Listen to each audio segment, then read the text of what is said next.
Welcome to my channel cartoon craze. हमारी आज की कहानी एक सबक आमूज कहानी है जिसका उन्वान है माँ का हुक्म। ये कहानी हज़रत शेख अब्दुल कादिर जलानी की ज़िंदगी का एक अहम वाक़या है जो उनके बचपन में रोनुमा हुआ।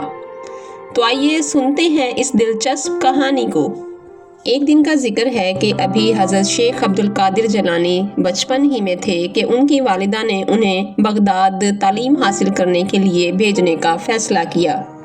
जब आपकी वालिदा आपको रवाना करने लगी तो प्यार से फरमाया कि बेटा, मैं ये 40 दिनार तुम्हारी कमीज़ में सिए दे रही हूँ, लेकिन मेरी एक बात याद रखना कि हमेशा सच बोलना, चाहे हालात और वाक़ियात किसी भी तरह के हों, तुमने हमेशा सच बोलना है। तो शेख अब्दुल कादिर जलानी ने फरमाया कि वालिदा, मैं आपसे वादा करता हूँ कि मैं हमेशा और हर हाल में सच बोलूँगा।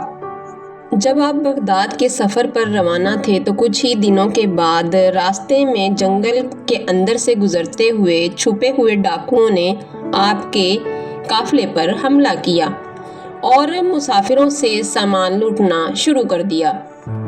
उस गिरोह के डाकुओं में से एक डाकू जब आपके पास आया तो उसे आपके पास से कुछ खास ना मिला। उसने मजाक में आपसे पूछा कि ओए लड़के, तुम्हारे पास क्या है? आपने जवाब दिया कि मेरे पास 40 दिनार हैं जो कि मेरी माँ ने मेरी कमीज़ के अंदर सिलाई कर दिए थे। डाकू हंस पड़ा और बोला, ये तो सच्चा मालूम होता है। वो हज़रत शेख अब्दुल कादिर जलानी को अपने सरदार के पास ले गया। जब सरदार ने हज़रत शेख अब्दुल कादिर जलानी से पूछा कि ओए लड़के, वाकई तुम्हारे पास कुछ है? तब शेख अब्दुल कादिर जलानी ने जवाब दिया कि जी हाँ, मेरी कमीज़ के अंदर 40 दिनार सिलाई किए हुए हैं जो कि मेरी माँ ने सिलाई किए हैं। जब डाकू ने आपकी कमीज़ को चाक करके देखा तो उसमें वाकई ही 40 दिनार मौजूद थे। इस पर डाकू ने कहा कि तुम तो हमसे झूठ भी बोल सकते थे और अपनी रकम को हमसे बचा सकते थे, फिर तुमने ऐसा क्यों ना किया? इस पर शेख अब्दुल कादिर जलानी ने जवाब दिया कि मैंने रास्ते में सफ़र से पहले अपनी माँ से वादा किया था कि मैं हमेशा और हर हाल में सच बोलूँगा। आपका ये जवाब सुनते ही डाकू की आंखों से आंसू बहने लगे और वो ज़ारो कतार रोने लगा।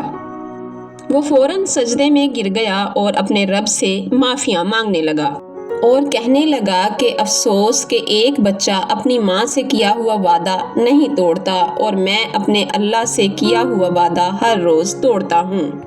फिर इसने मौका पर ही अल्लाह ताला से तौबा कर ली और उसके साथ के डाकू भी हमेशा के लिए राह रास्त पर आ गए। इस कहानी से हमें बहुत से सबक हासिल होते हैं। हमें इससे ये सबक मिलता है कि हमें हमेशा सच बोलना चाहिए, चाहे हालात कैसे भी क्यों ना हों। वालिदैन की नसीहत पर अमल करने से अल्लाह ताला उसमें बरकत देता है। सच्चाई की ताकत इंसानों के दिल बदल सकती है। इस कहानी से हमें ये भी सबक मिलता है कि सच्चाई ही हमेशा कामयाब होती है और जो अपनी बात पर कायम रहता है अल्लाह ताला उसे इज्जत और कामयाबी अता फरमाता है। अगर आपको मेरी ये कहानी पसंद आई हो तो मेरे चैनल कार्टून क्रेज को सब्सक्राइब करें और लाइक करें। दोबारा मिलेंगे इसी तरह की एक नई और अखलाकी कहानी के साथ। तब तक के लिए मुझे दीजिए इजाज़त। अल्लाह हाफिज़।